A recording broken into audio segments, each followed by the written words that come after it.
मुजफ्फरपुर के प्रसिद्ध मतलब कि डेंटल सर्जन के रूप में जाने जाते हैं। बहुत से डिफिकल्टेड केसेस को आपने ठीक किया है, शहर में नाम कमाया है। अभी जो माउथ कैंसर का अधिक बढ़ रहा है, इसके लेके किस तरह जागरूकता आप शिविर लगा के लोगों को जागरूकता करते हैं, किस तरह इसका बचना चाहिए कैंसर रोग से, वो बताएं। जी।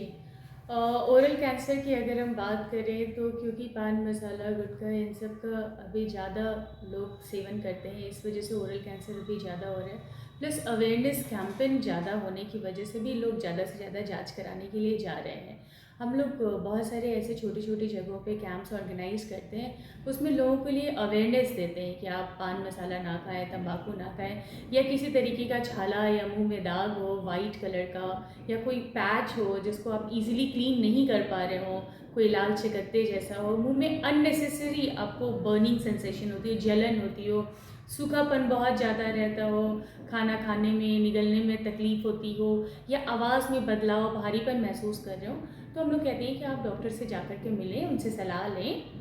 और समय पे अगर जांच हो जाती है ना आपकी किसी भी इस तरीके की बीमारी की, तो उसका इलाज करके ही उसको ठीक किया जा सकता है। जितनी देरी होती है उतनी कॉम्प्लिकेशंस बढ़ते हैं, फिर उसके बाद सर्जिकल हमें मैनेजमेंट की तरफ जाना पड़ता है। तो बेहतर है कि जितनी जल्दी आप स्वयं अपना जांच करें। उसके कई तरीके होते हैं, आप आईने के सामने खड़े होकर के खुद गालों की तरफ उंगली डाल करके देख सकते हैं, कोई उभार हो, कोई गांठ आपको महसूस हो रही हो, या कहीं भी मुंह में ब्रश करते टाइम या किसी भी समय आप मुंह को खोल करके चेक करें, कोई वाइट मखमली अगर आपको दाग नज़र आ रहा हो जो स्क्रैप ऑफ नहीं हो रहा हो, जिसको हम लोग ईजिली निकाल नहीं पा रहे हो, तो आप ऐसी कंडीशन में डॉक्टर के पास जा कर के मिलें, उन्हें अपने पैचेस दिखाएं। वो ज़रूरत के हिसाब से आपकी कई जांचें करेंगे, खून की जांच वगैरह करेंगे, और फिर आपका जो आपका डिजीज़ होगी उसकी डायग्नोसिस बताएंगे और उसके हिसाब से ट्रीटमेंट प्लान करेंगे। बहुत से ऐसे को देखते हैं कि टेढ़े मोटे दांत हैं, किसी को मतलब कि लंबा दांत है, उसका किस तरह इसका इलाज है वो बताएं, किसी गैप में। बिल्कुल। जो टेढ़े मेढ़े दांत होते हैं ना, उनका भी कई तरीके का इलाज होता है। बेसिकली उनको हम लोग ऑर्थोडोंटिक ट्रीटमेंट बोलते हैं। वो रिमूवेबल भी हो सकता है, वो फिक्स भी हो सकता है। डिपेंड करता है कि आपका मैल पोजिशनिंग कैसा है, मतलब दांत कितने ज़्यादा आपके आगे पीछे हैं, आपके जबड़े की जगह और आपके दांत जो हैं उनकी चौड़ाई कैसी है, आपके जबड़े में कितनी जगह है, उस हिसाब से आपका ट्रीटमेंट प्लान तय किया जाता है।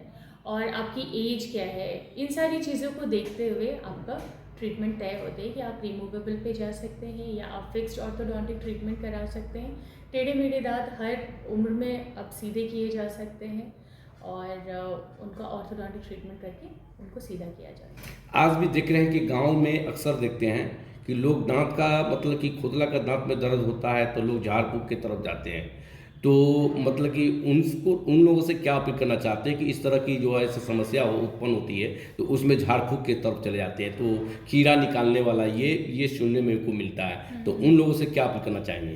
देखिए, बेसिकली क्या होता है कि जब आपको दांत में दर्द होता है तो आपके पास जो सबसे ज़्यादा नज़दीक संसाधन उपलब्ध होता है उसके हिसाब से आप सोचते हैं कि जितनी जल्दी ये ठीक हो जाए। तो जब लोग ऐसे ग्रामीण क्षेत्रों में जो लोग रहते हैं वो हर थोड़े से इसके लिए वो बार बार और समय और सवारी को देखते हैं, वो बार बार नहीं आ सकते ना दूर दूर, तो उनके पास जो गांव में अवेलेबल है उनको लगता है ऐसे ठीक हो रहा है तो वो ठीक कराते हैं। बट कहना मैं ये चाहूँगी कि दांत में दर्द हो या कीड़े लगे हो तो उसका आप उचित इलाज कराइए, है ना। वो केवल झाड़ने से और कीड़ा निकलने से ठीक नहीं होता है। होता क्या है कि कोई भी डिजीज़ जब एक्यूट फेज में होता है तो पेन होता है आपको, जैसे जैसे वो क्रॉनिक होता जाता है तो पेन जो है वो धीरे धीरे करके कम होता जाता है, तो लोगों को लगता है वो ठीक हो गया, लेकिन बीमारी वहीं रहती है। और अल्टीमेटली क्या होता है, वो दांत आपका या तो टूट जाता है या इतना ज़्यादा सड़ जाता है या दांत की जड़ों के अंदर इतनी ज़्यादा जख्म बन जाता है कि फिर वो उसके लिए आपको लंबे इलाज में जाना पड़ जाता है या फिर दांत निकलवाना पड़ जाता है। तो आपको अगर कोई समस्या है तो तुरंत डॉक्टर से मिल करके उसका सही इलाज कराएं, ये ज़्यादा कुछ ज़रूरी लोगों को देखते हैं कि गुड़ से मुंह धोते हैं, है। वो बहुत हानिकारक है चीज़ है। तो किसी किसी को देखते हैं कि दांत में दर्द हुआ तो खैनी रख लेते हैं, जो मतलब कि जो है इस उन लोगों से क्या अपील करना चाहेंगे कि वो सेहत के लिए कैसे देखभाल करना चाहिए। देखिए, गुल जो है वो एक टोबैको बेस्ड प्रोडक्ट है तो तंबाकू का ही वो एक उत्पाद। तो जब कभी भी आप तंबाकू लेके डायरेक्टली अगर उसको घिसेंगे तो क्या होगा, जो लोग तंबाकू खाते हैं उनका भी अगर आप देखेंगे तो जहाँ वो तंबाकू रखते हैं उस जगह पे वाइट पैच बन जाता है, फिर वो ल्यूकोप्लेकिया और धीरे धीरे ऐसे ही डिजीज़ जो है वो प्रोग्रेस होता है।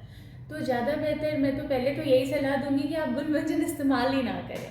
आप कोई भी पेस्ट, अच्छा पेस्ट यूज़ कर सकते हैं, टूथपेस्ट जो आता है, सॉफ्ट ब्रशल वाले ब्रश से आप ब्रश करें, राउंड सर्कुलर मोशन में ब्रश करें। और तंबाकू तो बिल्कुल भी नहीं खाना चाहिए, वो स्वास्थ्य के लिए आपके हानिकारक है।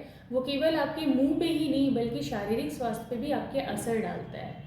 तो अच्छा होगा कि तंबाकू या तंबाकू जनित जितने भी प्रोडक्ट हैं टोबैको बेस्ड, उनका तो सेवन नहीं करना चाहिए, उनको नहीं यूज़ करना चाहिए। अभी देख रहे हैं कि युवा पीढ़ी बाइक चलाने वाले को मतलब कि एक्सीडेंटल होते हैं तो ज़ेब्रा टूट जाती है सारा चीज़, उसका किस तरह इलाज है उसका?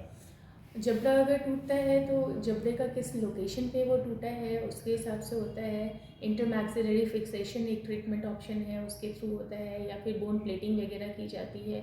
तो जबड़ा किस तरीके से टूटा है, कहाँ टूटा है, लोकेशन ऑफ फ्रैक्चर क्या है, उसके बेस पे हम लोग ट्रीटमेंट करते हैं। तो अक्सर देखते हैं कि युवा पीढ़ी मतलब कि तरह तरह के नशीला पदार्थ खाते हैं, जिसके कारण कैंसर के रोग ज़्यादा हो जा रहे हैं, युवा पीढ़ी ज़्यादा ग्रसित हो रहे हैं। उन युवाओं से क्या अपील करना चाहेंगे खासकर? उन युवाओं से बस यही अपील करना चाहेंगे कि आप सही और स्वस्थ जीवन शैली को अपनाएं। पता सबको ही होता है कि ये चीज़ हानिकारक है, बस थोड़े टाइम के स्वाद के लिए, मज़े के लिए ऐसा करते हैं। तो उन चीज़ों का सेवन बिल्कुल भी ना करें। अपने अभिभावकों की, माँ बाप की बात को मानें, और गाड़ी हमेशा लिमिटेड स्पीड पे चलाएं। और कोई भी इस तरीके के व्यसन जो होते हैं ना, नशे की आदत, वो सब नहीं रखनी चाहिए, उनको छोड़ें। अगर करते हैं तो छोड़ें। और पहले तो इस मैं डॉक्टर प्रियंका त्रिपाठी आप सबों को आने वाले त्यौहार महाशिवरात्रि और होली की हार्दिक शुभकामनाएं देती हूँ। मेरी शुभकामनाएं मुजफ्फरपुर के सभी छात्र छात्राओं और सारे नगरवासियों को है, सारे प्रशासनिक अधिकारियों और मुजफ्फरपुर में जितनी भी स्वयंसेवी संगठन हैं उन सबों को मेरी होली और महाशिवरात्रि की शुभकामनाएं हैं। हम सभी मिलके त्यौहार को सौहार्दपूर्वक मनाएं, शांतिपूर्वक मनाएं और त्यौहार की खुशियों के साथ त्यौहार को एंजॉय करें। धन्यवाद।